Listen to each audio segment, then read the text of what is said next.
The views and opinions of the Nissan Nation podcast are simply that. They are views and opinions of its guests or hosts. They do not reflect Nissan corporate or otherwise. Now, a DRB and KGB media presentation, the Nissan Nation podcast. Hit it, Kelly.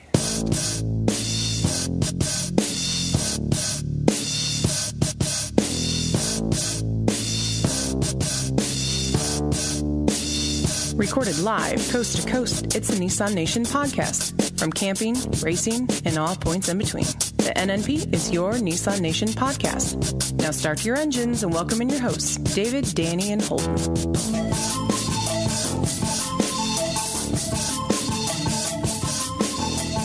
What is going on, Nissan Nation? From all things Nissan here in Middle Tennessee to the ATL and wherever you're listening to us, this is your Nissan Nation podcast, and tonight we have the big deal, the big kahuna, the Holden effect.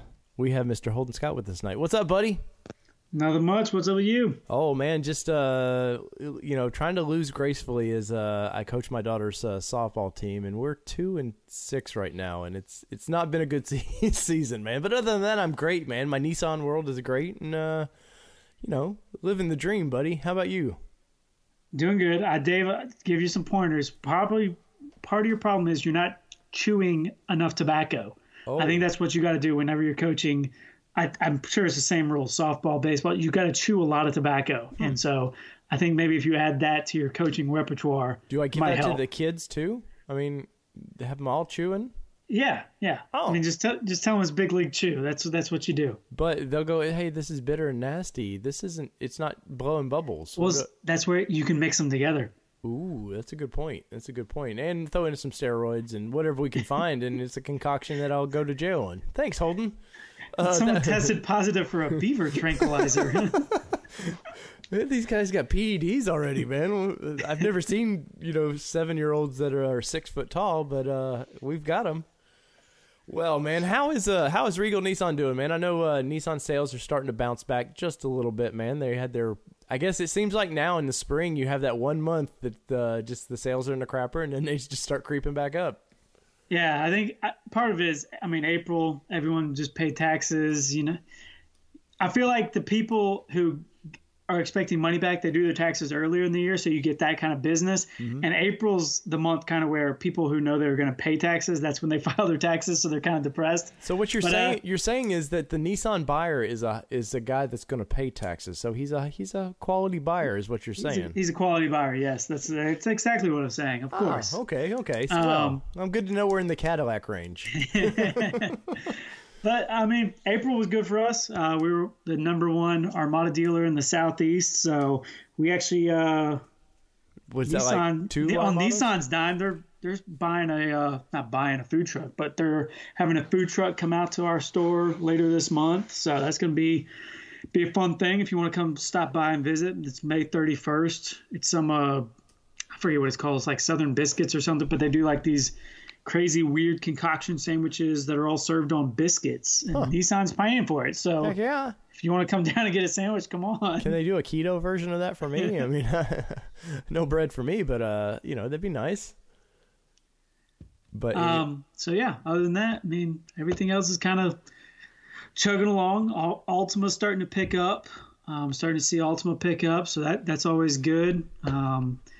Nissan threw a little bit more money on the 19 Titans, so starting to see a little bit of action on Titans as well. So speaking of Titans, because I know you got some Rocky Ridge or whatever they're called. You were some of their leftover 18s they were trying to get rid of or something. I know you had some deals on them there for a little bit. Yeah, me, I always keep my ear close to the ground. So Rocky Ridge, they were trying to get rid of some of their 18s that they had in their ground stock that had not been customized. So I was able to scoop those up, and pretty much just 2 of them I actually had to go pick up myself because I already had them sold. And then the rest of them, almost as soon as they got off the transfer truck, I had someone in our finance department signing paperwork on them. So, so that was good too. Well, I'll take it anywhere I can get it sometimes. Well, I understand that. And speaking of, let's do this.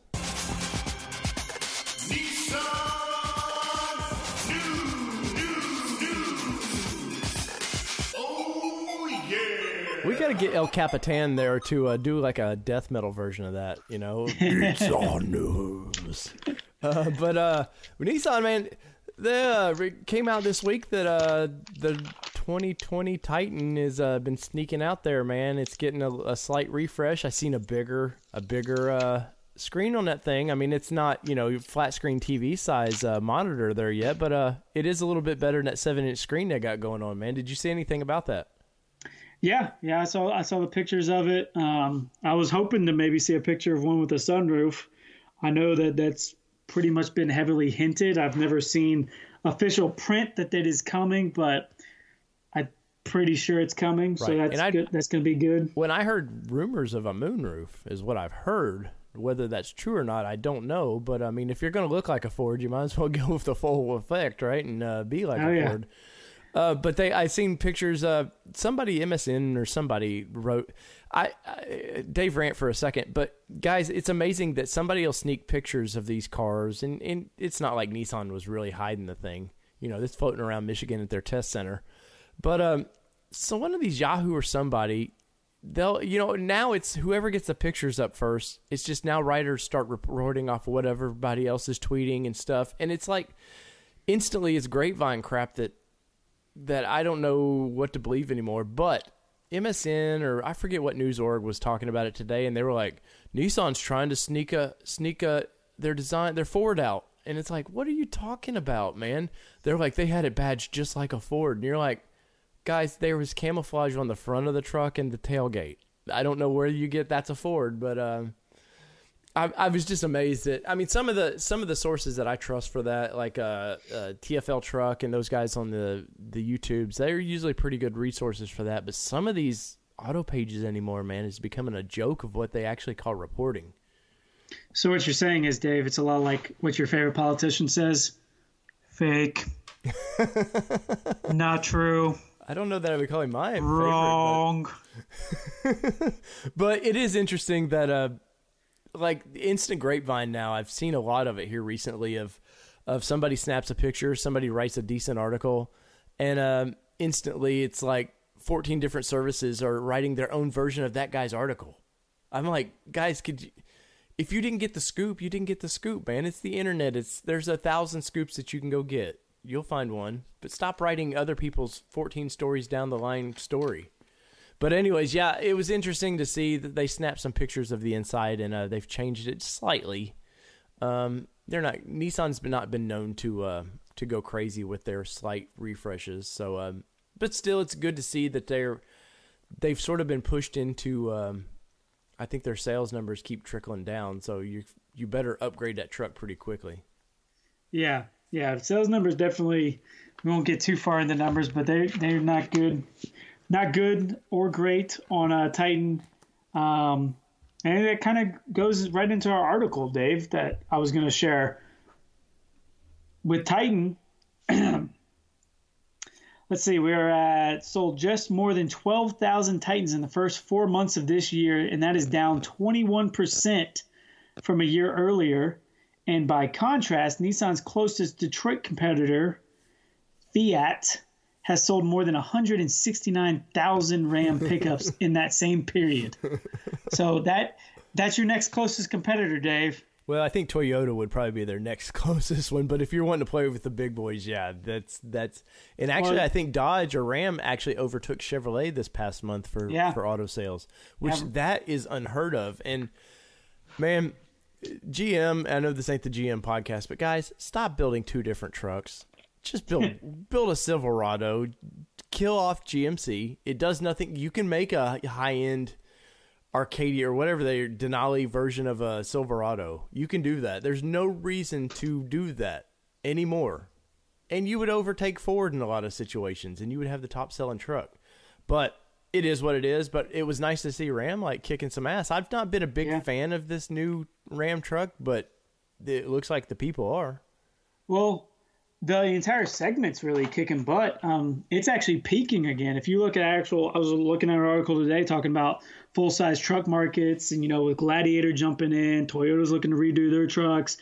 That whole truck segment in general is actually starting to peak again, which is interesting. Right. And then they were talking about going into Ram is part of their success is they're building their older Ram and the new Ram still at the same time. Really? They're still building both. Why? For the entire first quarter, they did that.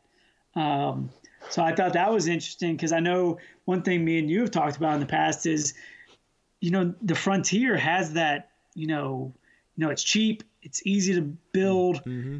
What if they kept building the current Frontier for your fleet buyers, right, and then came out with that newer Frontier? Take a page right out of a. Well, as a guy that sells, I mean, I know you're not geared towards fleet vehicles, but I'm sure y'all sell a few of them. Could you do something? Could you sell a fleet vehicle like that?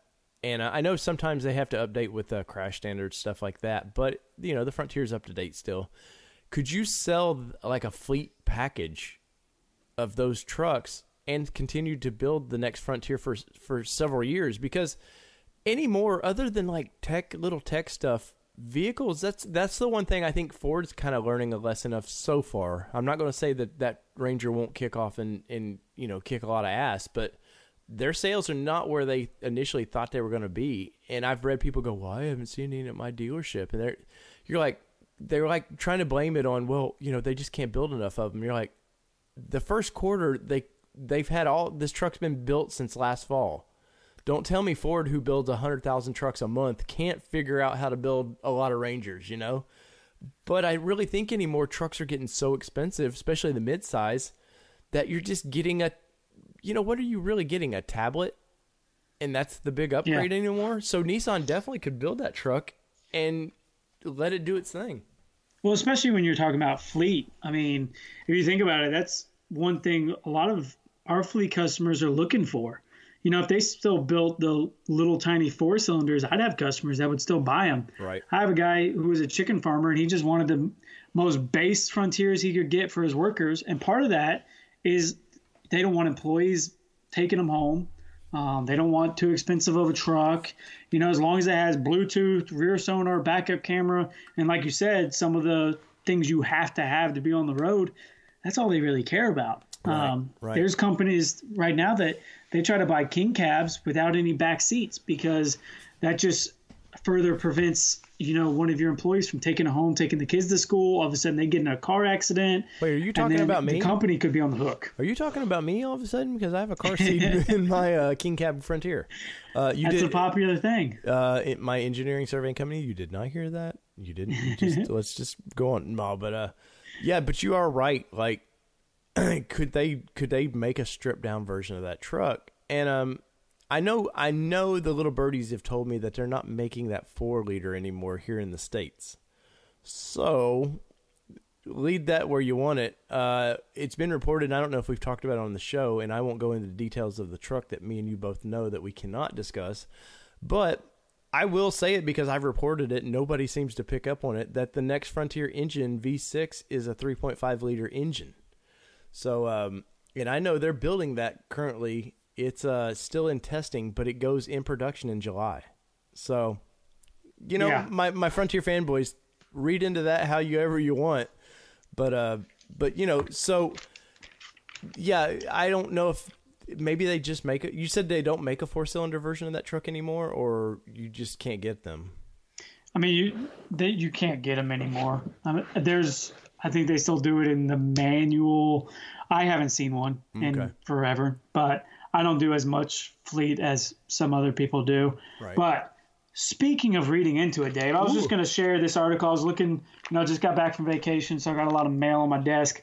But Automotive News, it's like the Car Salesman's Wall Street Journal. Kind of whip them pages around. This is official reporting, Dave. It's not some of that hodgepodge stuff we were just talking about. But it goes into, as we all know, I think we've talked about on the show, Jose Valls, new head of Nissan North America. So this was actually an article from New York Auto Show, but I learned some things about him. He was actually instrumental in helping to build the Argentina plant, which makes the Navarros, as we all know. But he's talking about now. For the rest of this article, while we talk about this, apparently in the rest of the world, the Navara, that midsize pickup, is called a 1-ton pickup. So don't tell me I'm an idiot when I say 1-ton pickup. That's what the article refers it to, and that's how he refers it. And apparently that is a global thing. That is the Holden disclaimer. Yes, disclaimer. But I'll read just a couple of excerpts because we can read into some things here. He believes Nissan must play to its natural global strength, the midsize pickup, referred to elsewhere in the world as a 1-ton pickup. Nissan sells its smaller truck globally and in many cases does well in markets where the Detroit 3 are small players. Obviously, that truck is called the Frontier here in the States, and I hate when articles split to another page, but we'll jump to this other page real quick. This is real reporting. You can hear the paper. This is. So he says, I see a lot of opportunities here for the Frontier that we're working on. From there, we can leverage much more truck strength and presence and use it to support Titan's further growth. So that, I think, is one thing we've talked about, and I think that'll be key. He does talk about how the current Frontier, 14 years without a redesign, it's definitely got some years on it. And he said, but I think the new Frontier we're working on is going to be a game changer for us. A game changer for the Frontier, but also for our whole pickup strategy. We need to have a broader approach to how we build pickups for different uses. I'm working personally on this, and I think this strategy will help the Titan. It's tough, but the Frontier will help us to get the ambition I have in this segment. It goes into, he declined to say what they're actually building, and then he declined to tip his hand on Nissan's product plans, but he said the next Frontier will bring a lot of global technology into the 1-ton pickup market. Options are on the table.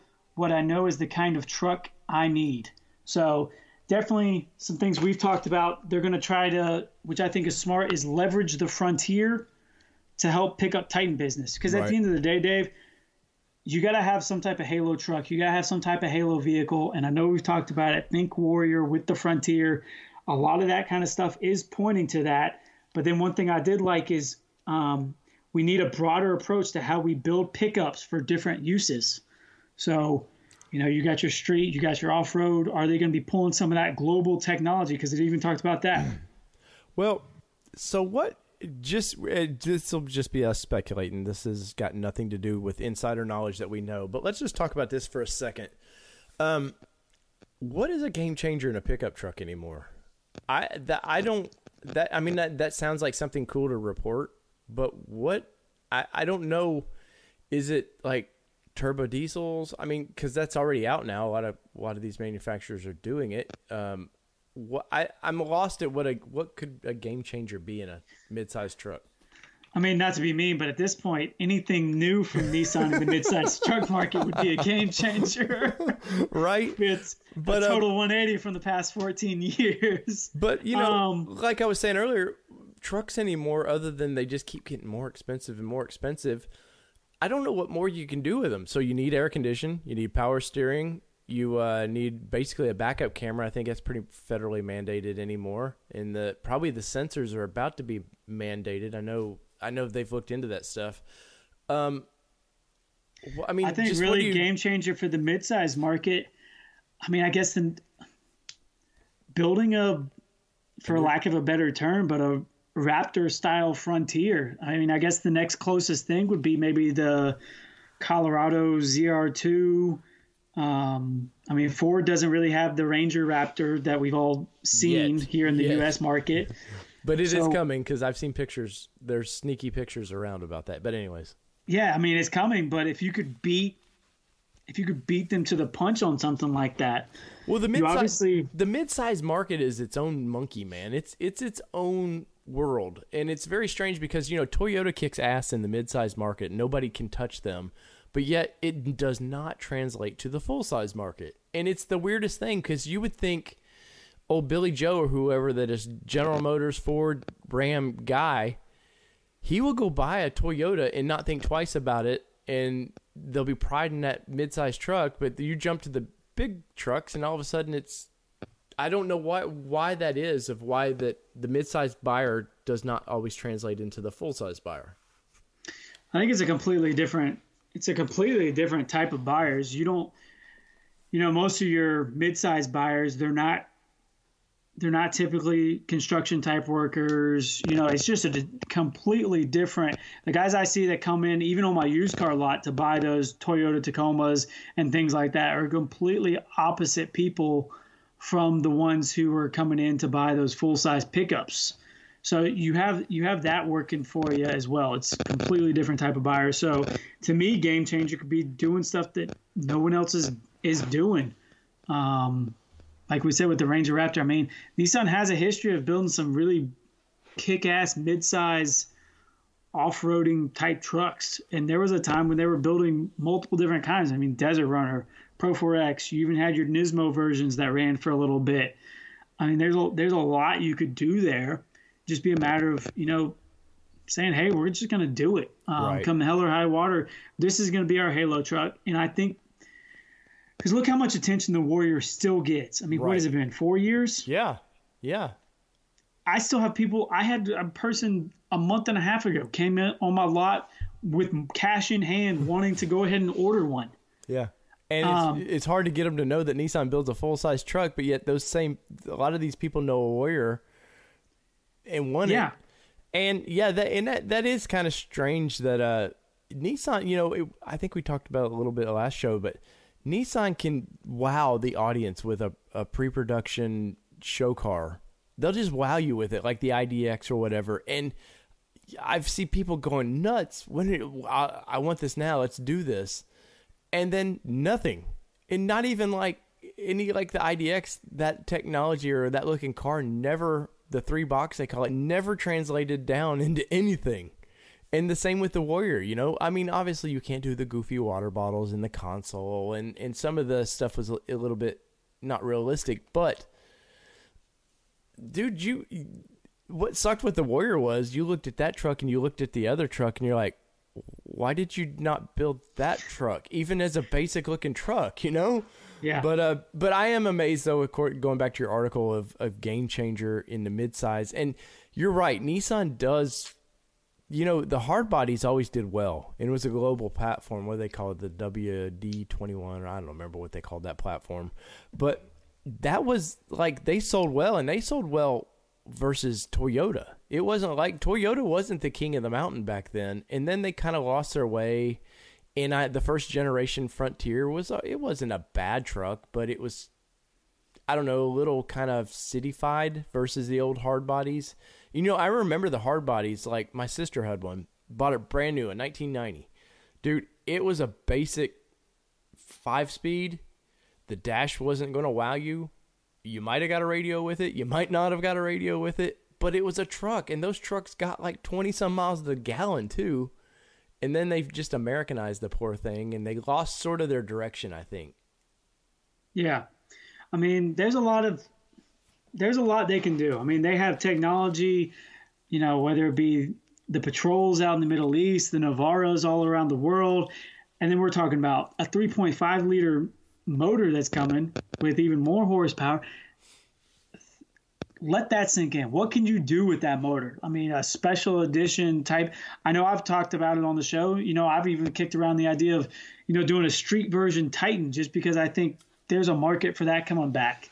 You know, you could really, that platform in general has a lot of aspects. You could go all types of different directions. You could have, you know, your traditional Desert Runner truck.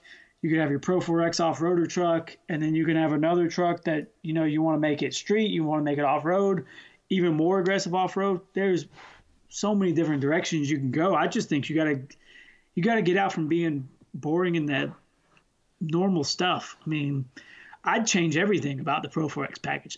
Bilstein shocks are great. I'd find some other shock company just to be different than you've been the past 14 years. Right. Well, Bills are kind of common shocks anymore, man. You know, look at the Raptor. They're all using these upgraded Fox. I know they're Chinese-made Fox shocks, but it still is it's a performance, the next level performance. It's what's in the buyer's mind. Right. Buyer, hey, I can find a sedan with Bilstein shocks, but these Fox shocks, just because the best thing that ever happened to Fox is when they started putting those things on Raptors. Right. Because now all of a sudden everyone thinks this is like the best shock in the entire world, and that's why they're on Raptors. And I hear it all the time. The Raptor's the only truck that could ever do the Baja stock. And I'm like, bro, I could do the Baja stock in like a Subaru WRX. Yeah, because like it's all about driving. People take VWs and bugs and have done the Baja, man. So let's not act like that's completely. But in the consumer's mind, oh yeah. But I was talking to my buddy Jason with the Toyota Trucks and Trails podcast the other day, and we were talking. He did an interview with Ivan Stewart, which is if you want to hear about racing, man, go. It may be a little bit before your time, Holden. I don't know, but stadium truck racing in the '80s, man, was where it was at, and Ivan Stewart used to own that. And if it wasn't for Ivan Stewart, Toyota would not be the king of the mountain right now for their race program. Like, they really took TRD and made it what it is. But we were talking of that subject of like, hey, this guy, like, he built Toyota's truck program, really. And Toyota before this, they had that goofy little, it was a horrible looking truck in the 80s, man. And he helped by winning and showcasing. Like, the dude it was always on ESPN, man, the stadium truck racing. They were always at the what's the bowl there where USC plays in California. Anyways, they was always in that stadium, and they would go around. I remember seeing them jump out of the stadium into the bowl of it, and it was just fun racing. And Nissan used to be neck and neck with those guys with their race program with that. And I don't know if it's just the expense of stuff like that, or, maybe that racing series sort of died, but they, Danny was posting some stuff the other day about the hard body race program and how there was heritage with that. And they need to find something like that. Get with Toyota and let's start a series. Let's see who does it. Ranger, there's trucks out there that you could make a fun racing series that would bring a lot of attention. And like you were saying, the street world is sort of coming back, man. I don't necessarily want a lowered truck, but I know GM used to do very well with the Chattanooga Customs or whatever they called them, where they were two-toning trucks and putting rims on it. And, maybe there is a market for that now. Yeah. I definitely think so. Like you said, though, I don't want them to try to make a segment complete on their own. But, what you were saying, get with some of these guys. Let's get back to racing. Let's get back to some fun stuff, even if it's just, hey, I don't know, do something. It can't be any worse than what it is right now. And we say that as a joke, like a game changer would be anything that Nissan hasn't been doing in that segment for the past 14 years. Yeah. But there's some truth to it. Get these trucks up, build a well-built truck, but then also have some aftermarket support for it. I've been screaming, hollering about it. Nismo needs to get more involved. I don't know the structure of that company, whether Nissan runs it, it's its own separate entity, who makes those decisions.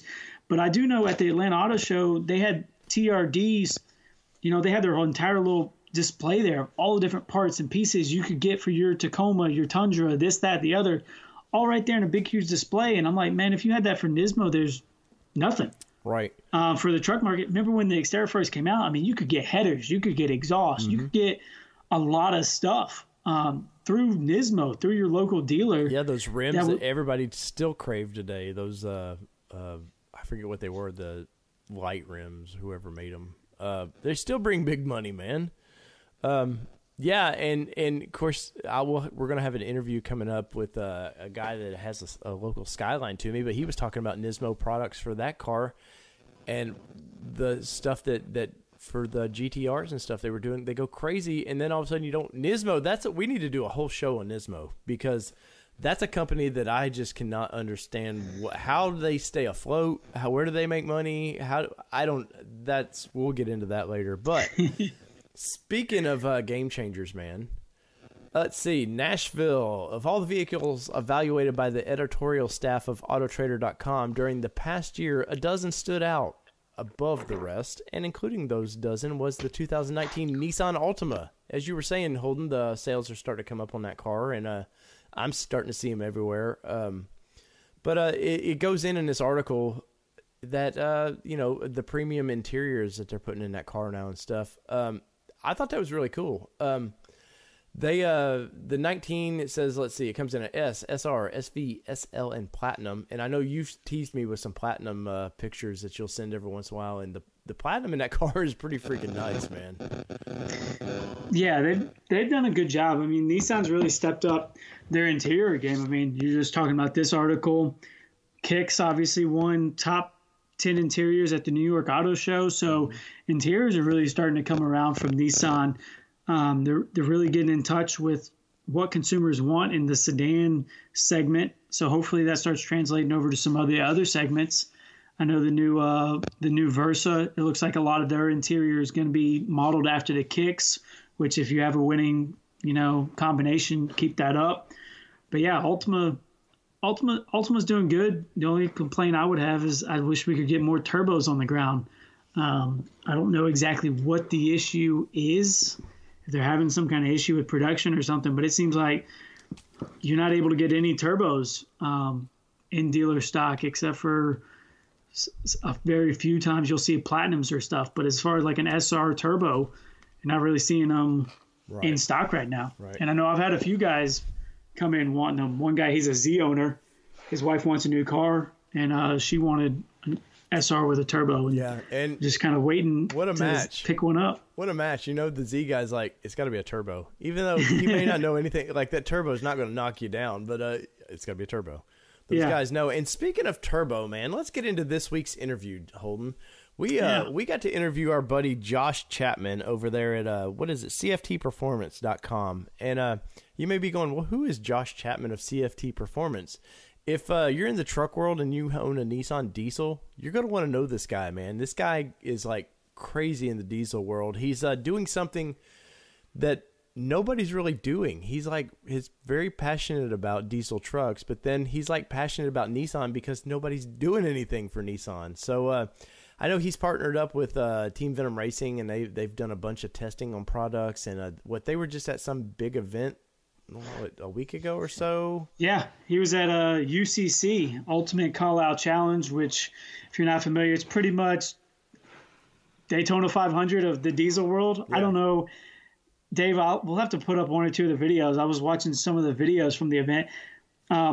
Trucks on the dyno literally blowing up, catching fire, burning down. Like, it's a really cool event. Well, him, Team Venom Racing, there were actually a few Titan owners up there. Mm-hmm. So the Texas couple, Cherokee Titan was Cherokee Titan, yeah. So Josh, he'll talk about it in the interview. The single stage turbo kit that he put on. He just got done putting one on Black Widow of Team Venom Racing, Walter's brother, who's been on the show before. If you haven't, look it up. I don't even remember what episode it was. We interviewed them as well, but just got done doing another single stage turbo. So now I believe that is 2 Titan XDs running a single stage turbo kit. Right. Awesome guy. I actually just got done. He hooked me up, as in he gave me a awesome discount on some parts. So shout out to Josh. I just dropped my truck off this evening at Atlanta Diesel Performance. So doing a full delete kit, Dave, bigger intercoolers, tuning and everything like that. So I am super excited to get that truck back. I think we talked about it. I couldn't make up my mind on what color to get stuff powder coated, and I was like, man, I can't make up my mind. I got the red and black truck. It's wrapped. I could do red. I could do black. I'm not sure.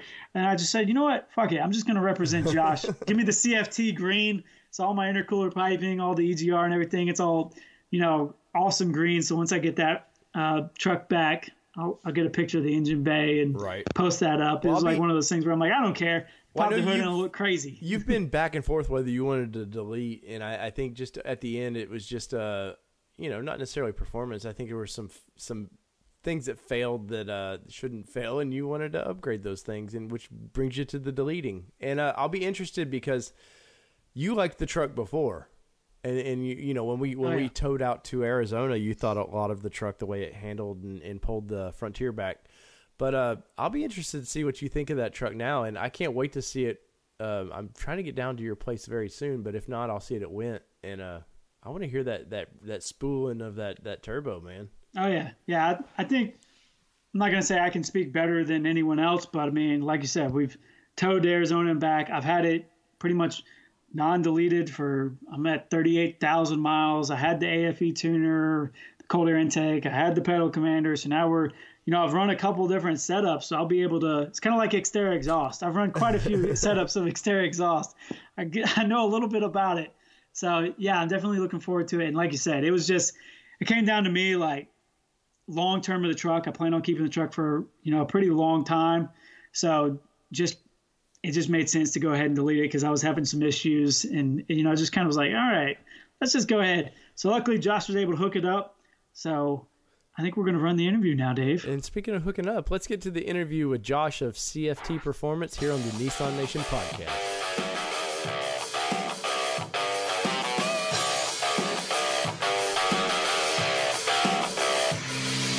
So today on the podcast, we have a Mr. Josh Chapman with CFT Performance. Josh, welcome to the podcast, man. Oh, thank you so much. So honored to be on this and everything and get to talk. Well, we've been paying attention, and it seems like you and Team Venom Racing have been a little sparring. So I was like, I got to talk to this guy just because of that. But two, like the stuff that your shop is doing is freaking ridiculous, man. So tell our audience a little bit about your shop and what do you do? It's all started with custom fabrication for the people that just never had any aftermarket support. Build everything for the Eco Diesels is where everything started for the Rams, and now I'm doing Nissans for the last few years. I actually build gas stuff. I build a whole bunch of stuff for other things, but just really don't advertise it out there too much. Just kind of diesel's been my background and forte, and it's just kind of where I stuck with it. Right. Well, diesel seems to be like I hate to say it's all the rage all of a sudden, but it's not like diesel just came out of nowhere. But all of a sudden, man, the past, I'd say 10 years, like that seems to be, I hate to call it the tuner scene, but man, that really is like the guys that want performance out of their truck that seems to be the way to go, right?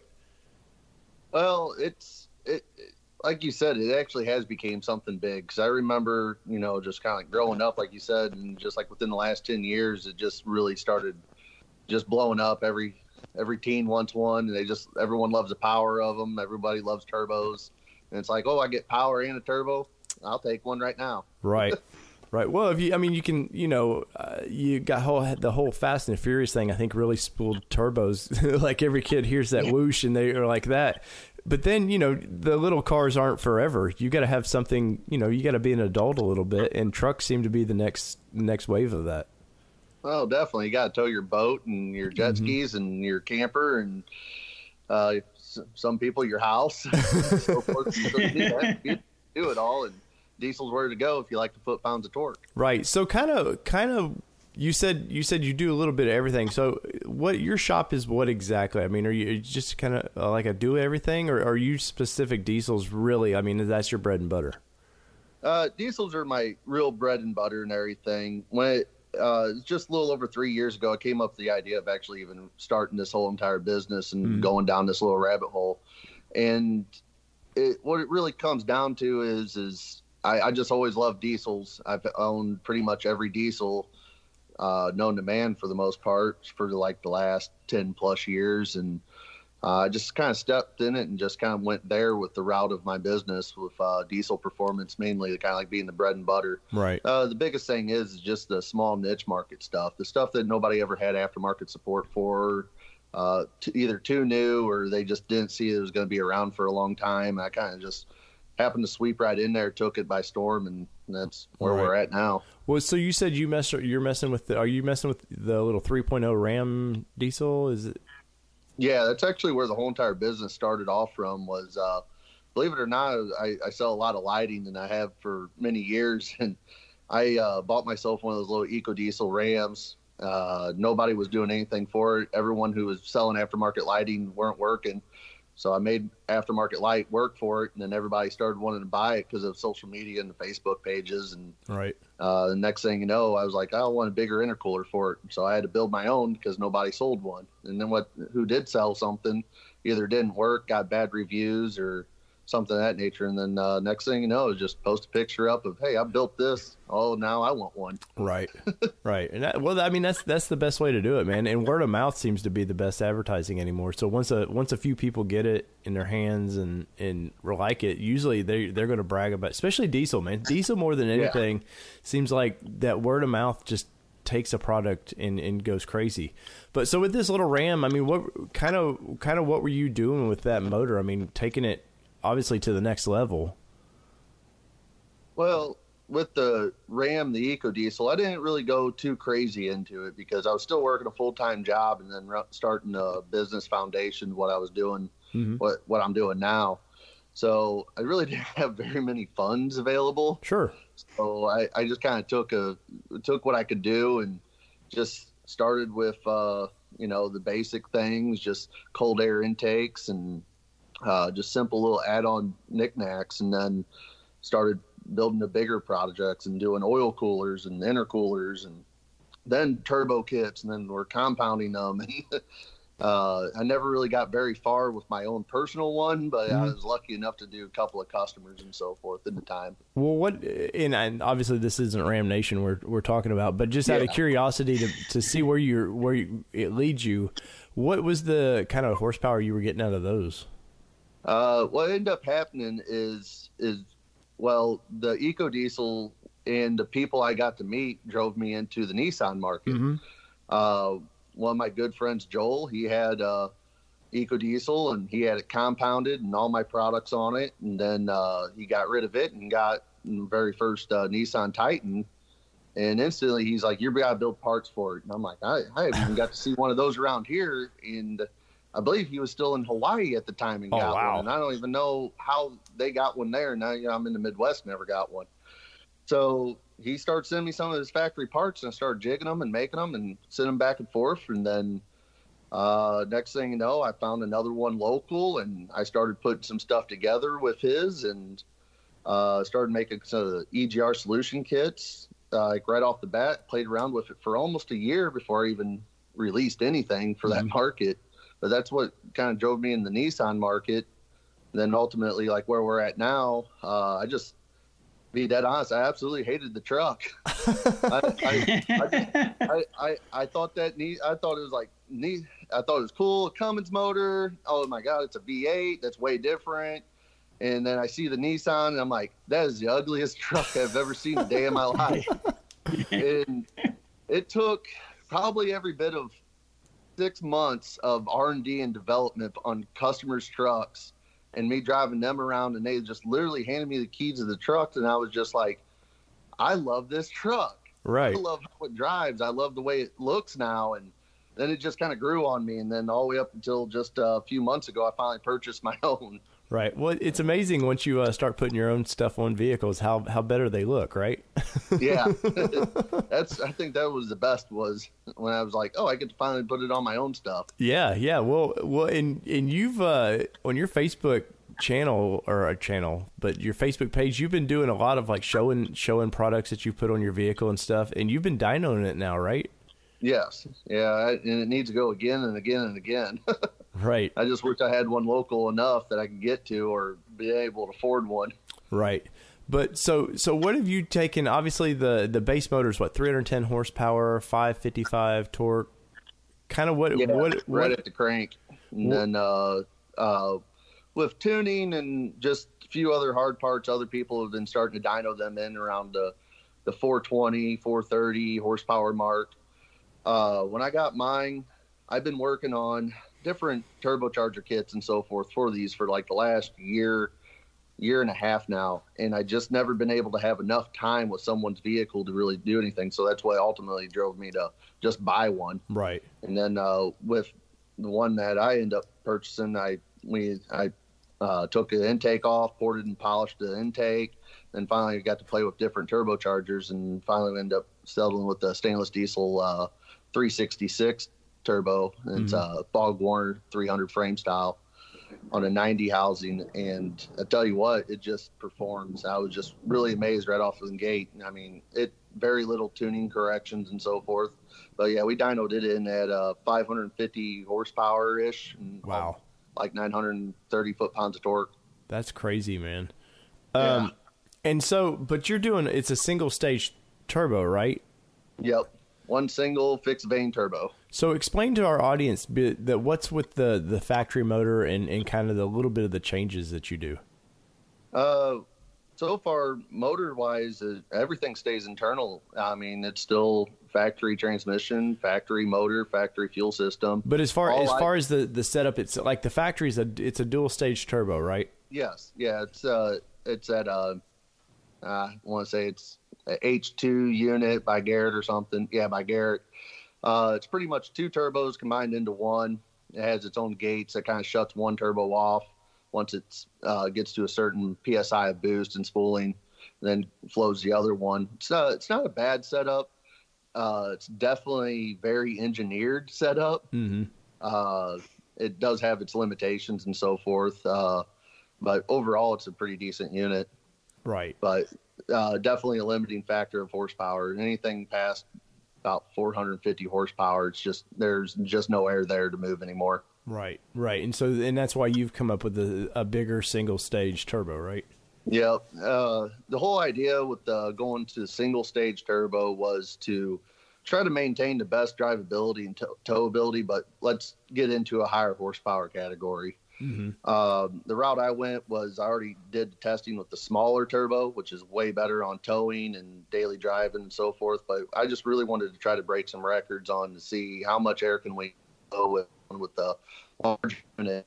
And to be honest, even with the bigger turbo, the lag behind it is next to none. And that's why I've done so many driving videos with other customers and random people that stop by. Here's keys, go ahead and let's have some fun. Right. And it looks like from the video you posted the other day, like the guy was driving it and it just was like blown away, like you'd have him gun it just a little bit, and once it looks like you got out of town a little bit, and like he seemed to be blown away. So since you're able to make some pretty decent horsepower out of this thing, is any of these Ford or Ram guys, like they drove your truck and been like, holy cow, this motor, you can't open it up?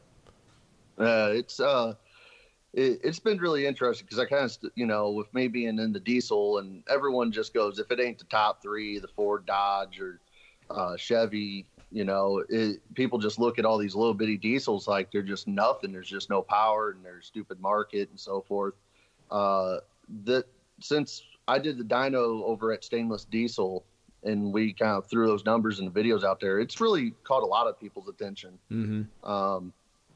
It's interesting, and it's got a lot more people actually really interested in Nissans, that's for sure. Well, the biggest thing with the factory numbers that come out, I mean, they're okay, but when you consider that the new Ford that's about to come out is pretty similar numbers, and it's a little, it's a very small diesel, like they really should have stepped that motor up just a little more than 310, I would say. Yeah, I think they were originally going with it in the market, and their ideas was in good intention. It's just the market already moved at that point. Like that shift already happened by the time they really released the truck and the motor, to be honest. Right. And that's been some of the complaint of the vehicle, is that it looked dated by the time it came out a little bit. And yeah, the numbers, the guys that would buy a Titan, I think a lot of those guys don't understand how much money Ford and Ram and these guys throw at this tech. It's not like, Nissan's headquarters here in Franklin is about the size of GM's just truck department. Like it's ridiculous how much money that the big three throw at trucks, because that's their bread and butter. So yeah, like you've got to be able to every 2 years, every 2 years a new F-150 comes out. So if you don't pivot with them, you're in the dust. That's what kind of surprised me. Like when I found out, like this is just what's considered a second gen Nissan, I was like, really? Yeah. Wow, that's been around forever then. Like I said, I never came from any of the Nissan or even Toyota for that matter. It's just pretty interesting to fall into this market. Well, and just to be so in love with the truck. Well, have you noticed since it's a smaller, probably a little tighter knit community? I mean, it seems like people are pretty brand loyal then too. Like oh, definitely. It's not like you got 100 different shops all itching to sling out parts. Like it's you or maybe a couple others, and that's it. Yeah.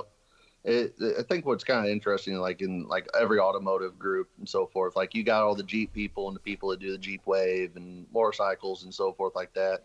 It's pretty interesting that it's like even with this smaller group of people, it's still almost like the same community. I mean, you got some of the usual a-holes and so forth, but you got a lot of great people out there. And what's really nice is it's like they really support everybody, and just the amount of support that you see from it is like, for me on my end, I'm just overly humbled every single day. So, right. Go ahead, Holden. You look like you're about to ask something. Oh, no, I was just kind of what he's saying, like exactly that. The community, I know pretty much if someone posts anything about, the diesel-related performance or anything, people are always saying you need to hit up Josh. So one thing I thought was interesting, Josh, that you mentioned is, you've been driving these trucks before you decided to get one, and you were like, hey, this is a very well-built truck, and you kind of enjoyed it. And that's one thing I've been trying to tell Nissan, like, hey, if you can just get some asses and some seats to test drive these things, yep. I don't mind putting my truck up against any of those. I mean, would you kind of agree with that? Maybe Nissan's listening, and maybe they need to hear it from a guy like you who's been around the scene, been around all different types of brands. I mean, would that be an accurate thing, kind of what you were saying? I don't want to put words in your mouth, but... Well, I think there needs to be more of a push of them. And I know just like here locally around me, I never seen more than 2 or 3 of them. And when I first started touching them back in like 2016, and then now one of my best friend's uncles got one, another one of my buddies got one, and I see them everywhere around here now. So it's definitely, I've seen a big shift in them, especially since I've been working on them around here locally, and amount of people that are starting to get in them. But I've also had a bunch of people come to the shop and they're like, oh, what do you think about that there Nissan Cummins? And it's like, it's a good ride. I mean, well, the biggest, you'd be really surprised. The biggest thing I think for Nissan was just the way they brought that truck out. It's not a 3/4 ton truck, even though it's really, a lot of the parts are 3/4 ton parts. It's that weird 5/8 thing that it's just a hair bigger than a normal 1500. So that, I don't think they did much service to themselves by calling it an XD. I mean, I get it, but it makes it confusing, especially for the big 3 truck buyers like that you probably were used to dealing with. Is they know numbers, 1500, 2500, 3500. They know those numbers. Yeah, that's definitely true, and that's it. Kind of going into that heavy half-ton market is just such a super small niche market to begin with. I would love to see Nissan come out with like a legitimate 3/4 ton style truck. I mean, I wouldn't expect like a 1 ton from them or a dually or that, but yeah, it's like you said, you've had this big 3 market that's been around forever. That's, half ton, 3/4 ton, and 1 ton. So do you throw something in the mix? I mean, we're kind of going back to how the Chevy half tons were back, or the heavy half tons, back in the day. It takes people of our age and slightly older to even know what those are even about, because they're so short-lived, and that's one thing I just don't want to see with the Nissans. And I don't think they're going to go away anytime soon, but you're still almost putting down the same numbers buying one of those factory almost as a 3/4 ton truck almost, fuel economy wise and so forth. So it's kind of it is better than most of them if you're like daily driving it and you're towing on the weekends and you don't need something so big. But it's like I said, it's that weird little small market. And if Nissan was to do something like what you're saying, is that something they can do with the XD currently, build it up in some spots, or are they going to have to go, in your opinion, I mean, what is something that they'd have to significantly improve or change to make something like that happen? I think almost like frame up, we're going to be good with how the XD is. The frame is solid, the body's solid, drivability and so forth. But if we're going to start bumping into like a 3/4 ton market, they're going to have to be looking at, another power plant situation, because that 5.0 is just not going to be in today's 3/4 ton market. I mean, the new 3/4 tons are coming out like 500 and some horsepower now. So, and coming 1,000 some foot-pounds of torque right out the gate. Yeah. So that's a hard one to compete with when you're already down displacement by, 3 liters almost. Right. And then now you've got these ridiculous numbers, over 1,000. What, the new Ram's over 1,000? Is that their full ton that's over 1,000 now for torque or something? It's like, yeah, it's this weird number now. And we were talking about this privately, and it's kind of, Nissan, they have a perfect truck. For most people, homeowners that don't need, you're not towing every day, that's a perfect size truck. But the problem is we're Americans, and you always want more. It's got to be the biggest and the baddest in the truck world. That's unfortunately how it is, especially. Yeah, definitely is. I mean, why else would I take a Nissan and go, know what? If it blows up, it blows up, but I want to see 600 horsepower. Yeah, yeah. I know it could be done. So what? Sorry, go ahead, Holden.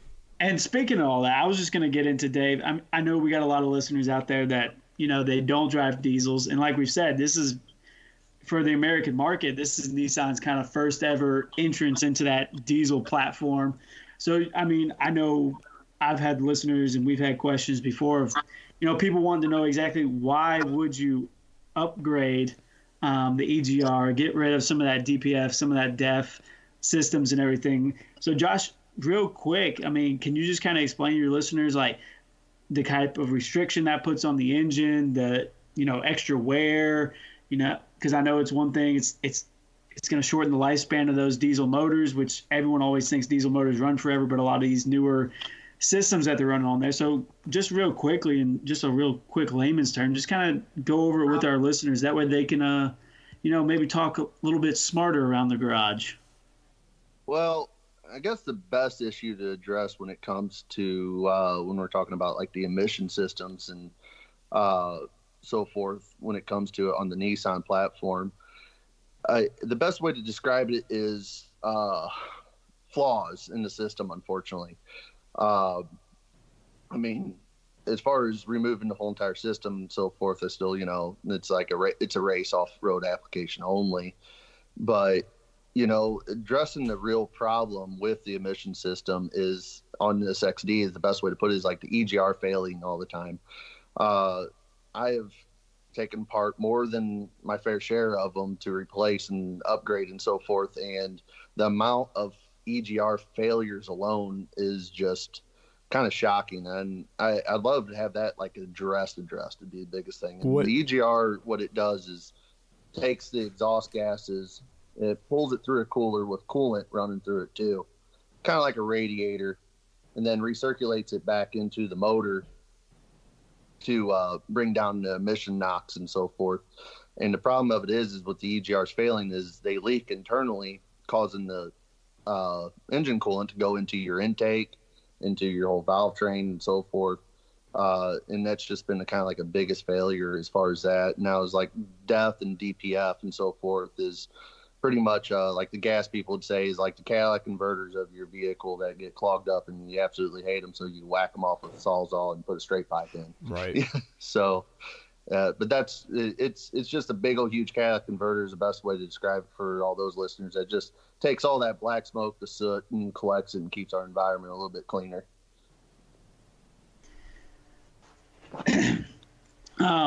So we got, your personal truck.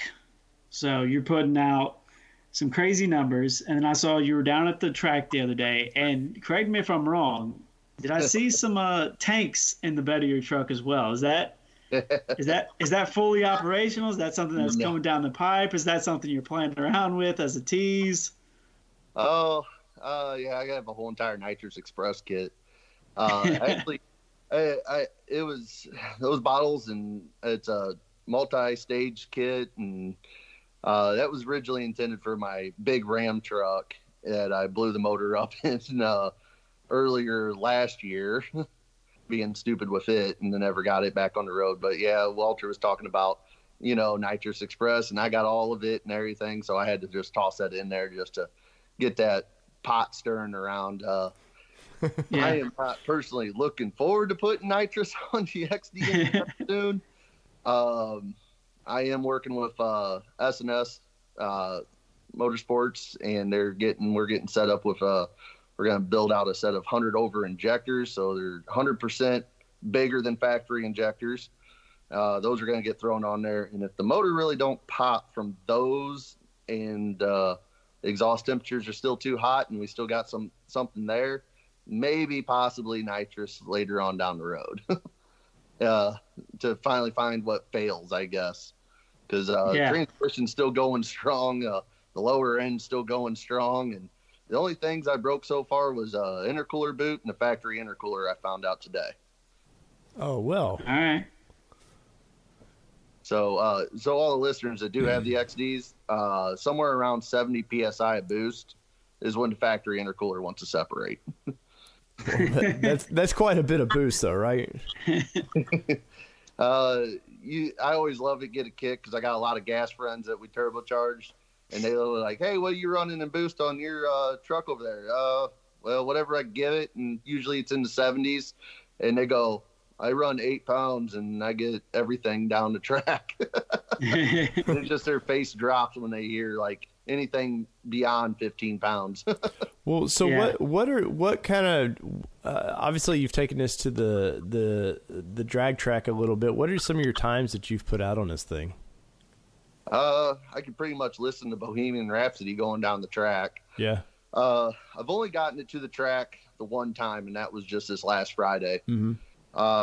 Unfortunately, that was opening night for the track. They had bracket racers, so I thought the track was actually going to be set up pretty nice for all the bracket racers. First pass, did it in tune 1, just which comes out like a 400 tune. Staged up, tried to get it to launch. The truck just kind of fell into limp mode, and I got to have a 3.5 second 60-foot time and ended up crossing the finish line at like 16 seconds. Oh, wow. And then took about 2 hours to get back up to run again. So motor cooled off too much. Took forever to try to get the motor to warm up. Once again, 60-foot came down to like a 3 second. It wouldn't even let me rev it past 1,200 RPMs. And then finished the line at like 15 seconds, but trapping in at 99 miles an hour. Mm-hmm. So it's the speed's there, the top end's there. It's just we're trying to figure out some kinks and bugs, and it's just really erratic is what it's been. Because like right now, I've been having a problem. It won't. If you've seen my videos, you see I love just doing burnouts in the damn thing until right. Local fire department shows up a couple of times. But yeah, it won't even do a burnout right now. Oh, so wow. Something kind of like it's a weird limp mode, but it comes and goes, and I could clear all the codes, shut the truck off, get the truck warmed up, and it will boot up, build boost, it'll launch off a line, it'll go, and then you go back, try to replicate it, and it just like falls on its face. Huh. So figuring out kinks, but I guess that's hashtag race truck life. Sure. Well, so for anybody buying a new Titan and they just wanted some basic kind of, what would be the first little thing that you would do to it to just take it up a notch? Well, it kind of depends on the owner and the situation of what they want and what they're looking at the vehicle.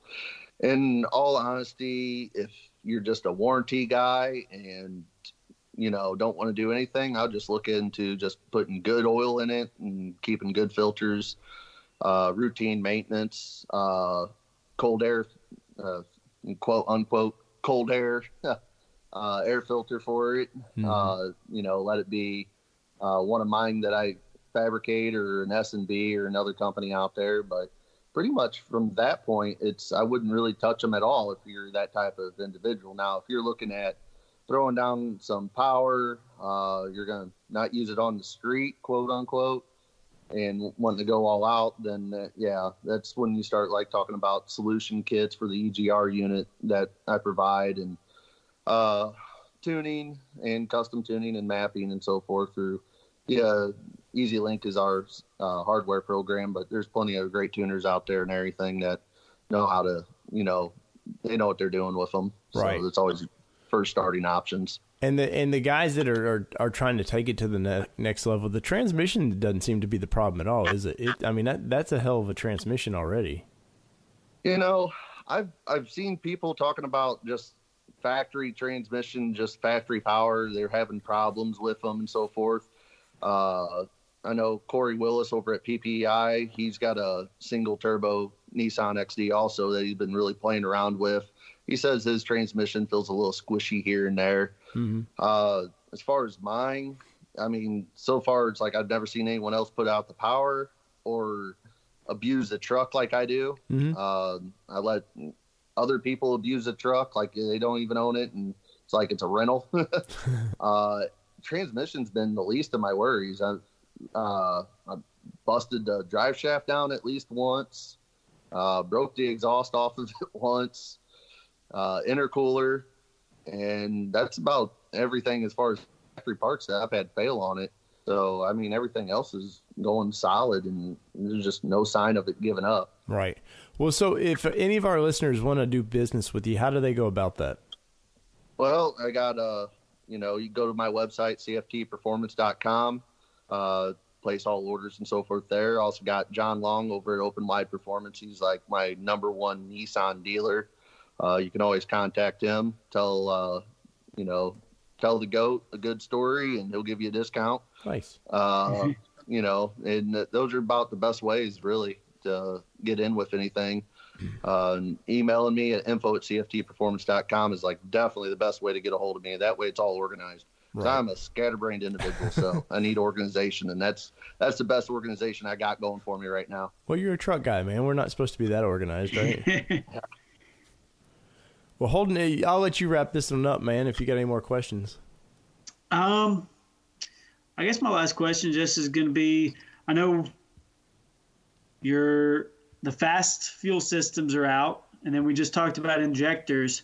What's next from CFT Performance as far as what you're going to be making available to the public? Is there anything, or is it just top secret? You're going to have to wait and find out. Well, I'm working with a ton of companies on getting more aftermarket support for the XD.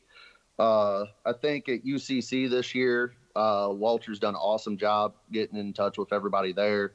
I did PRI just in December, and that's what really, even before I got my truck all up and going for that, got a lot of great contacts and working on good aftermarket supports. Things coming out soon, hopefully, will be new valve springs. It'd be a new thing. Working on trying to do some pistons and rods with a couple of different companies. So, people that are pushing bigger horsepower or want a better, stronger option than factory, I'm hoping that we'll be getting those available towards the middle of the end of the year. Anything from me wise, I kind of, as of right now, I'm pretty much tapped out. If people got ideas of something they want, yeah. I mean, I'll take any ideas you got. I know some people are asking about track bars. I was thinking about getting on the ball on that one here next.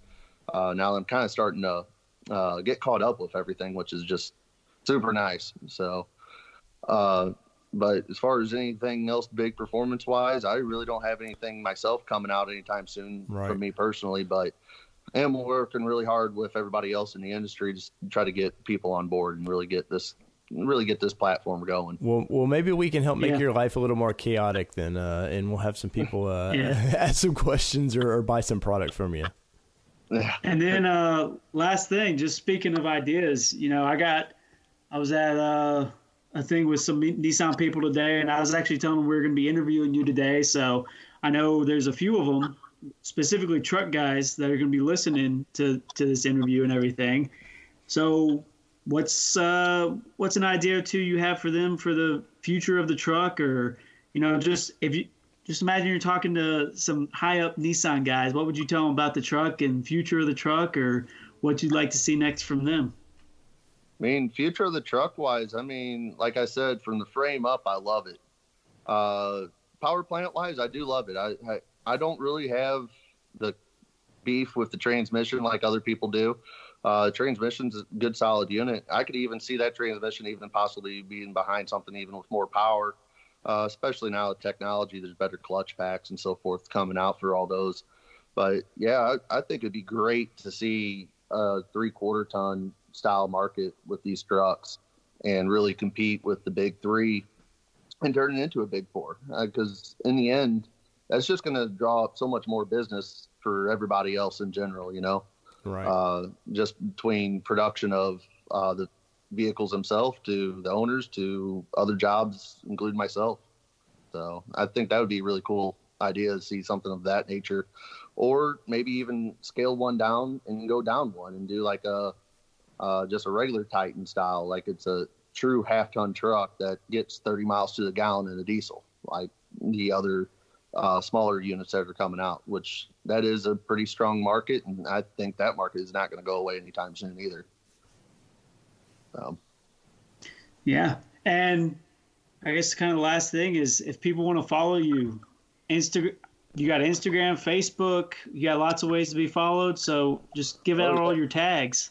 Yeah, I mean, I think it's Joshua at CFT on my Instagram, Joshua Chapman on Facebook, CFT Performances on Facebook. I think I got Snapchat out there, but I don't even know what it's listed under, which always kind of has behind the scenes and usually really, really dumb behind the scenes stuff that people laughing all day long. But a lot of other sneak peek stuff I throw into Snapchat. I just wish I don't even know what the username's under. I'll throw out the little snap code later or something. Here you go. Yeah. Well, for those that haven't been following the Team Venom Racing versus the CFT thing, any little final jabs, because we've had Walter on a couple times, and any kind of final jabs at Team Venom? Oh, I'm saving all the really good stuff probably until UCC when he comes out there, because I know he's going to have to go to sleep sometime and he'll probably get Bill Cosby over at my camper or something. But, in all, I love Walter to death. I really don't have any more jabs I can really think of right now. His last video, well, his only video he made coming at me, even though it was 6 minutes long, it was a really good one. Yeah, and I can't even think of how I could even top that one off all by myself. Well, it would. You'd have to polish something, I guess. Yeah, I just don't think how I would do that video would even. I think it'd get taken down on Facebook real fast, and probably violate my YouTube rights too. Probably. Well, Josh, it's been awesome to have you on, man. That was that's 36 minutes of diesel talk, which is probably at least 32 more than we've done in the past, Holden, other than you talking about yours. So. But we after you kind of get the truck in line, man, let's talk again, and especially once you kind of whip the floor with Team Venom Racing over there, and so we'll give Walter something to want to talk to us again about. Oh, I loved it, and it's like I kept on texting Walter. I was like, what if this thing actually does 11.7 or less? Like how do we even respond to this? Like, because I would be in so much shock, I wouldn't even know what to say. I would just be like, blank video of me staring at it and just pull up the time slip in front and just drop it back down and just point at the truck and cut the video off. Right. So, well, yeah, too much. Well, man, we really do appreciate you being on here. And once again, it's what it was at CFTperformance.com, right? Yes, sir, it is. And I appreciate it. I mean, I'm so grateful that contacted me and being on here. Yeah. This is just awesome. No, well, we've been following you for quite a while, man, and we definitely we tend to get a little truck centric, and we try to break a few car things in there every once in a while, but no, especially after you and Walter were going at it, I was like, I got to get in this guy's head a little bit, just see what's going on there. So I got to talk to this nut job. Yeah. Well, man, we appreciate you being on the show tonight, and maybe in a couple months we'll see what's going on. Yeah, sounds good. I appreciate it so much. All right. All right, man. Thanks, Josh.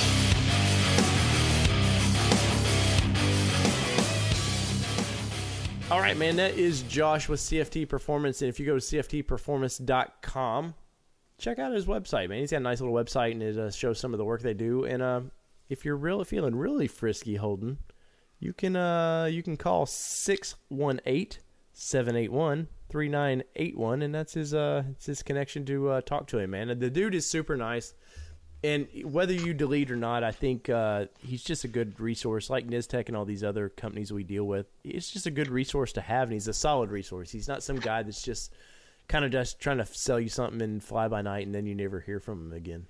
Yeah, he's very, very accessible, whether it's social media, like we said, email, phones.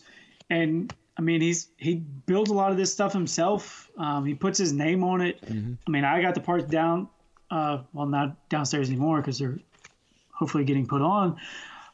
Quality stuff. I mean, just great quality work.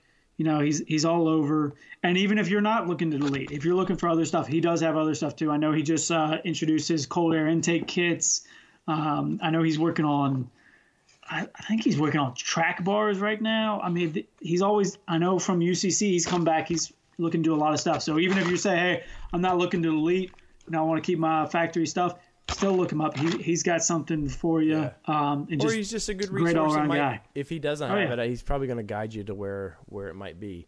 And speaking of guiding where you might want to be, Holden, we have a big Overland event coming up, man. Overland West is coming up. And I think Nissan's been teasing some a Frontier build that we may or may not have had a hand in helping orchestrate things with. That's all I can say about it. But they've been teasing hashtag Destination Frontier, man, and it's a black Frontier. What they're showing, a lot of cool tan graphics, and I'm kind of interested to see what the guys over there at Nissan did with this truck. But we've got that.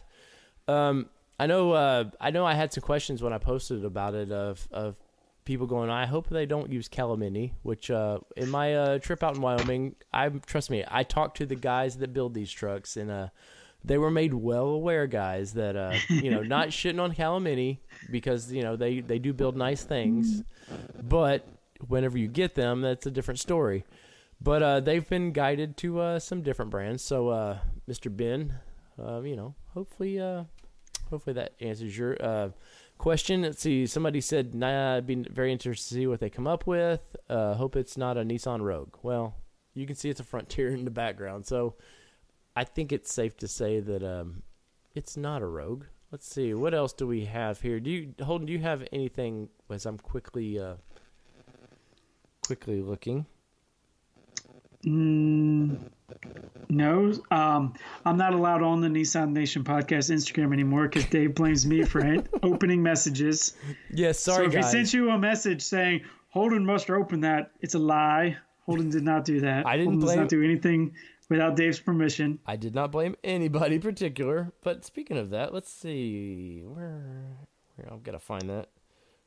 Here you go. I got one. Spit 19. Sammy Pittman. I was told you were the gentleman to talk to about my 2018 Titan Pro 4X, looking to start building it into a trail/overland rig.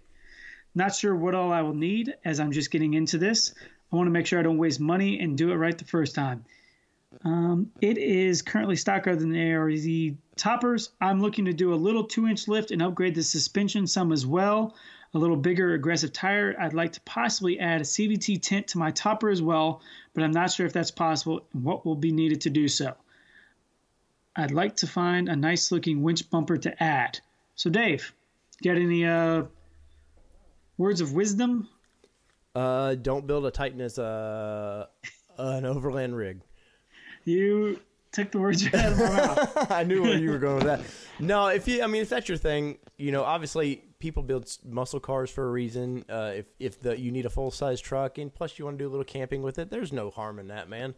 I guess ultimately, I know if Danny was here, Danny would say go with a SUV and not a truck because of Danny's done a bunch of overlanding in his Frontier, and you just get your cargo. You think it's sealed up in the back of that truck, it still gets all dirty, and I don't know much. Who were some of the bumper companies? I know that we had talked about one. I can't think off the top of my head. Well, I'd say first thing, if you're going to look into doing a build like this, it really comes down to where you live. So Sammy, I don't know where you live. If you're more West Coast, that's great. East Coast, before you start bolting stuff up on top of your vehicle, you need to think about where you're going to be, overlanding, wheeling, what kind of trails you're riding on, because you're talking about a 2-inch lift on a new Titan and then possibly doing a CVT tent on top of that. That's going to be tall, Dave. Think about some of the trails we go down. Yeah. So if you're West Coast, you're fine. That's one thing I've always told people, like West Coast, you can pretty much bolt anything you want up there. I mean, Joey's got I don't even know how high his Xterra goes. That thing's like way on up there. Yeah. But he doesn't have as many limbs and trees to worry about. Lift wise, Nistec obviously offers some great product. I think they have their own coilovers for the Titan. I definitely would go with a coilover setup if you're going to build an overland rig. Yeah, because you're going to want a higher spring rate, and so you need a better coilover for the suspension. I know Nistec offers like a basic 2 or 3 inch lift. I know there's other companies you can go stupid with 6 inch lifts, but those lifts are not intended for real off roading. Yeah. So I would do like a spacer or just new coilovers in general. And then talking about you wanting to do it right the first time, you need to think of. I always tell people this whenever they're asking me about doing stuff on their vehicles. You need to think of what your end goal is. Get you a whiteboard and write down everything that you plan on doing in that truck, and then just asking like you did here, asking questions and putting a line across it. And here's the answer to that one, and then just weed your way down that list and see if it works. Because a lot of people, hey, I'm just getting into this. I'm gonna do this spacer lift. And then once you start adding a winch, a bumper, now all of a sudden you need to change the coilovers. Mm-hmm. Your spring rate may change, everything like that. So it's always best to, hey, here's my final product. Here's what it's going to be. And then working your way back from that. And then when it comes to bumpers, Fab Fours, they make some bumpers. Theirs is a little bit more, I'd say, show truckish. Yeah. There's not really a whole lot of people making bumpers for the Titan. I know Wham bumpers. Hefty will in a group buy settings. Like they built one for the Nistec truck, and I know talking with Chris over at Nistec, he's like, I need 10 of these before he wants to build a lot of them. And so I know Hefty will, and it's a great looking bumper. Like you were saying, Wham Bumpers also does them. Both those companies, and that's kind of where I'd start. When you're talking about the overland thing, and it really just comes down to, we don't know exactly where you're wheeling, so I would be careful with bolting too much stuff up on top. Yes. And it does make them a little tippier. You start putting tents and stuff on them, they get a little top heavy. Let's see. I'm going to butcher this name, and I apologize for it, but Alex Sagisi? I like I said, I apologize for butchering it, but I made you well aware that I was going to do it before saying your name. He says, let's see, I just listened to episode 84, so who won the hat for the Super Bowl bet? I believe that was Cody Fletcher who won the hat for that. And the proof of doing the Danny. Well, Danny, we were going to set that up when we were in Wyoming, and we just got so busy we kind of forgot about it. And Danny's not on tonight, so I'm not going to remind him about it. Because I was the loser in that. And I said, anyways, I had a question maybe you guys can discuss on your next podcast. We were talking about airbags, and he says, I'm slowly getting into the milder / harder trails and was wondering when, if I deploy an airbag, let's see, I think he's worried about when the airbags might go off. Some say pull the fuse for it when off-roading. What do I think? I will say with Kelly's Xterra, I rarely pull a fuse on that thing. I know it's not the thing you want to, most common people would say here, but when the airbags generally you have problems with them is at speed or at weird angles, like approach angles. If you're going up a hill and it starts bouncing, the truck thinks you're about to roll over, and that's when it starts engaging some of that stuff. I've also heard, and I don't know this for a fact, so this is just us discussing it, that you can pull that fuse and the airbags will still go off. I can't confirm or deny that, but I have heard that can happen. So, there's always assumed risk when you're off-roading, and sometimes that may be part of the assumed risk. So, and you may want to, you roll your truck on a trail or something. I mean, safety first, right? Seatbelts on, and you hope those airbags do deploy. So Holden, I know Holden's a different man. Holden's not a belt guy. So, what do you think? I was going to say, seatbelts, what are those? Those are for losers. But do you know anything about the airbag deployment stuff, whether you should pull the fuse or not?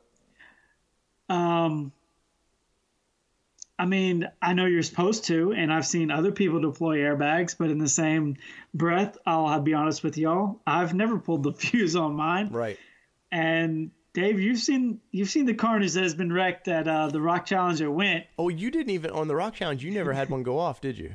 I've never had one go off. Poor so. Joel, like they were launching out like every side of the truck. There was a new airbag deploying. Of course, he sent it a little. I think he kind of sent it a little harder than you did at the end. But that's just because he had more upward. I don't know. All I know is I've bashed into some stuff. I think too. It sometimes, like you said, I think it really comes down to speed. Because I know when Danny's went off, he was booking it pretty good on some back trails. Didn't his go off?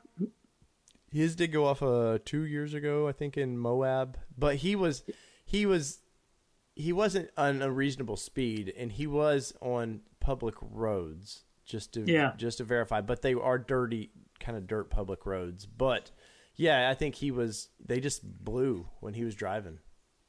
And Joel, like you said, he was going fairly fast and had some weird angles. I mean, I've definitely bashed into some crazy stuff and have yet to have anything happen. Right. I would say ultimately, but yeah, and we knock on that wood too. Ultimately, if you're off-roading, like I said earlier, there is assumed risk to damaging your vehicle, and that is part of it. Whether you be stuck in mud, you can damage it that way. But the biggest thing for that, I would say, is get with your local club, whether it be a Jeep club or whatever, that with some people who are experienced off-roading, and just take your time and learn. Go slow. Mud is fun, but you'll never see me playing mud because mud will tear up more things than crawling over a rock. So that's kind of where I'm at with that. I know Holden likes mud over there. I love mud. Him and my buddy Luke. Let's see. He had one more question. Let's see. When do you turn off traction control? I've always left it on and do not know when to turn it off. He does. It says mostly sand dunes, but he's getting into the lighter stuff. Traction control. I generally turn it off. I don't mess with it. That's like the hill descent stuff. I never mess with that stuff because I have heard of chances that it fails, and sometimes some of that stuff, when it fails, it sends your truck into limp mode, and then you have no control of your truck. So I generally like to turn all those things off, and safety first, really. And guys, I'm also, if I'm on trails, generally I'm in 4 low a lot of times. I'm not there. It's not a race to me. So I know that I've been road with people. I was about to say my traction control, I turned it off when I put it in 4 low. Right. Other than that, I don't really mess with much and stuff that's what I was like going that. to get to. Yeah, generally. But if you're doing sand dunes, you're wanting it in 4 high. I would turn it off. Make sure overdrive and everything's off as well. In that way, you're hopefully you have the proper amount of fun without the proper amount of damage to go along with that fun. Holden, you got anything else over there while we're Yeah, we got Jake Parrott, and he wants to know. He says, I know you like the video questions, but what's better for weekend warrior kind of off-roading? I live in southern Utah, so lots of areas to explore, and he's wanting to know a 96 to 01 R51 Pathfinder or first-gen Xterra. Both are about the same price. And then a follow-up question, what 4x4 is better, the 96 to 98 Pathfinder or the 99 to 02 Pathfinder? So we got a range of 2 different body style Pathfinders or the first gen Xterra, Dave. So first gen Xterra, since that's my bread and butter, you could beat the crap out of that little thing and it's just going to keep going. They were pretty indestructible. There was not a lot you ever had to worry about. Like, it doesn't blow diffs. Like a second gen, they're pretty fragile, but you don't expect a ton of horsepower out of that thing, but it was everything you need, nothing you didn't. So it was a pretty solid truck. Now, if you're getting into the Pathfinders of the same time period, you're getting into some. I don't know Pathfinder super well, but I know some of the later unibody versions. You started getting into your computer controlled 4-wheel drive, which push button 4-wheel drive, stuff like that. So you are dealing with a computer. It gets a little more technical. There's things that can go wrong with that. I love the old school Xterra for the transfer case. It was a manual. You pushed it in. It was in 4 low or 4 high. You pulled it out and it was out. So I'm not a big push button guy for that stuff, even though it is a nice modern feature. Downside of that versus what year was it? 1 to 4 Pathfinder is that you're getting that 3.5 liter V6, which is it's a more refined engine versus that 3.3, and you're probably getting, I'm going to say, at least 50 more horsepower out of that motor, which on the trails means something. So, Holden, where do you sit with that? If I had to pick, I'd go 01 Xterra as well, not just because I'm an Xterra owner. I used to have a 96 Pathfinder, and I didn't do much camping in it, really. I didn't do a whole lot of off-roading in it just because it just wasn't that style of vehicle. Right. I mean, I know people build them and they can do it, but to me, that Pathfinder kind of lost something. I mean, my first vehicle was an 88 Pathfinder, the old two-door Pathfinders. I love that thing. Give me that thing all day long. But, that 96 to 99 range Pathfinder, you're not going to – if you're just getting into it, you're not going to have a lot of options if you start saying, hey, I want to do more. You're not. Right. So just for that reason alone, if you're talking about some light off-roading, it's eventually, let's be honest, it's eventually going to turn into the bug might bite you and you want to start upgrading a few little things here and there. And that 01 Xterra, you just are going to have more options to do. So for me, with that reason alone, I'd go Xterra. Right. Let's see if there was any. I don't see many others. Well, I will say that is it for viewer or listener questions, unless something popped on Facebook real quick. And I know this is the exact exciting sounds that you guys like to hear us talk about as we're professionally searching the web for our listener questions. But let's see. Oh, I want to give a big shout out this week to East Coast Xterras, man. I bought a few patches from them. They do these cool Xterra patches now. I don't know if I know somehow Mike Nope likes them from the NPC, the Nissan Patch Company. But I don't know if they do them together or how they do them, but I just got two cool blue Gen 2 Xterras, man. Snorkels, rooftop tents. I finally got my rooftop tent I wanted. It's just going to be in patch form. So that was pretty cool. Any other shout-outs, Holden, or anything that we need to discuss as we wind this one down? Last thing I got is shout-out to Josh Chapman, CFT Performance, hooking it up with some cool parts. Shout-out to John Long. I think now this one's always confused me. It's open wide performance because I always want to say it's wide open performance. John Long, open wide performance, hooked me up with Easy Link. I say hook me up. These people do not send me free parts. I just maybe got a good discount. And then, if you haven't checked it out, shout out to Nistech as well. And Heps. Cool. I am excited. I ordered some pouches and stuff, Dave. I put it on the Black Watch Customs Instagram. I'm going to do a video of it here soon. But Heps just did the rear seat Molly panel, which I'm excited about. I know some people are kind of like, yeah, but what's the point? You have enough Molly panels. You can never have too much. But the old Xterra, Dave, passenger seat will lay flat. So I'm already, envisioning how I can, what gear I can put there. And then I can just fold that seat flat if I'm ever in a, little bind because I like to get stuck in mud holes. Of course you do. And I can have some of my gear right there where I can just roll the windows down, crawl out, and start getting myself out of a bind. So if you haven't checked that out, that's everyone's always saying there's not any new stuff coming out. New product right there from Heps and Nistech. Yep. Oh, and one more shout out to David Ships. He asked us, why do bugs from Went always follow us home? And I think there's the famous stink bug that likes to make its way into your vehicle somehow. And I think a stink bug could get into a sealed vault somehow, and you'd open it up and there'd be like 15 of them there. David, I do not know why that happens, but I will contact Windrock Park for you, and we'll try to get those answers, those solid facts. We'll get those. I know they've got a crack team of scientists over there working on this problem as we speak, and we will get that back to you. So Holden, I'm about to. If you guys haven't yet, go to our Nissan podcast on the old YouTubes. Give us a follow over there, man. I'm 271 now, which at the beginning of the year I had like 100, so I'll take that steady growth. I'm working on a new video, a review of Sentra that we bought from Regal Nissan, so that'll be fun. Ooh. We have our 1-year anniversary of that, and so we're going to give the honest opinion of what it's like to own that car. And down the road, I've got an interview coming up with a a guy who lowered his Maxima and did all kinds of custom cool stuff. And he's actually going to let me drive the car and do a YouTube video on it. So what it's like to actually own a lowered vehicle and, you know, the pitfalls of that hobby.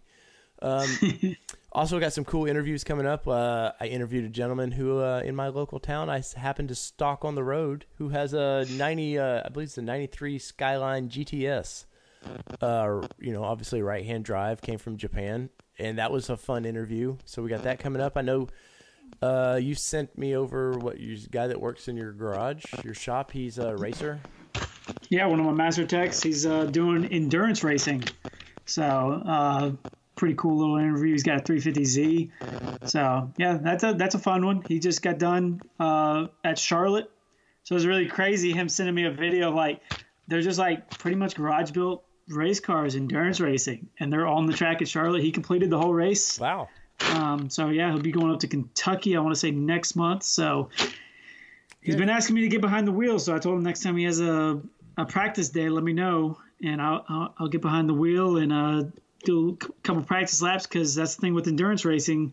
You got to have plenty of drivers. So yeah, he's asked me to maybe possibly join the team. I think that also is a double-fold feature there of like you feed that need, and all of a sudden Holden gets excited by it, and maybe the wallet opens up from Regal Performance. Oh, I'm already a sponsor. We already sponsor. I'm not gonna let one of my guys do cool stuff in the shop without slapping the old logo on the side of it. Nice. Well, and I know I also got an interview coming up with East Coast Xterra Challenge, so we'll be talking to those guys coming up in the next couple weeks. And so, guys, Patreon, hit us up, guys. We feed your entertainment need. Now help feed our families. No, actually, go to Patreon. It's Nissan Nation Podcast. If you want to throw some support to the show, we would greatly appreciate it. We don't really have a ton of, there's value in what we do, but we don't really have like I know Patreon, there's levels to do it. We're just looking for help, guys. So if you go over to the Patreon thing, I'll get naked if they want me to. Well, that's between you and Holden. That does not affect the Nissan Nation podcast. The Nissan Nation Porn podcast, I guess we'll call that now all of a sudden. But if you go over there, Patreon, though, if you want to throw us some monthly, couple dollars a month, man, we would greatly appreciate it. Holden's slick haircuts don't come for free. You know, that was the deal, getting Holden in. I have to pay for his expensive hairdos. So help me help Holden, and then in turn. Well, it's just because you and Danny get to live vicariously through me. That's right, so man. We can't pimp out. Danny likes to hide it, but his top's slowly withering, Dave. Yeah, he's in the Dave Club now of higher foreheads. But if you don't want to help out that way, guys, go to Amazon or go to our website, Nissan Nation Podcast. Click the Amazon banner. Anytime you shop with them, do it through our ad. It doesn't cost you anything. I don't really know what you buy, but we get a small percentage of that, and that helps fund some of the web hosting. And if you're truly wanting to be cool, find us out when we're doing some events, and just come shake our hand, man. Come tell us what you like about the show, or not really what you don't like about the show, because we don't like people like that. If you don't like the show, kiss our ass. No, I'm playing. But if you see us out at any of these events, please come to us and talk to us. We greatly appreciate it. And I'm about chatted out, Holden. I think we've done our bi-weekly service to the Nissan community. Yeah, I mean, like you said, hey, any way you find us, we're appreciative. Give us a 5-star review. Yes. Go like us on Instagram, and hey, we love answering questions. So if you liked hearing your name on the old podcast, send us a question. I mean, anything we can answer, we'll answer. And if we can't answer it, we'll bullshit our way through pretend like we know what we're talking about. No, if we don't know the answer, honestly, we know enough people in this communities of cars and trucks that we will find the answer for you. So please hit us up on that. So, Holden, from all things Nissan here in Middle Tennessee to wherever our people are listening to, my name is David Boyd, and this is the Nissan Nation Podcast, and what are we? Out! Peace! Love y'all. See y'all next time.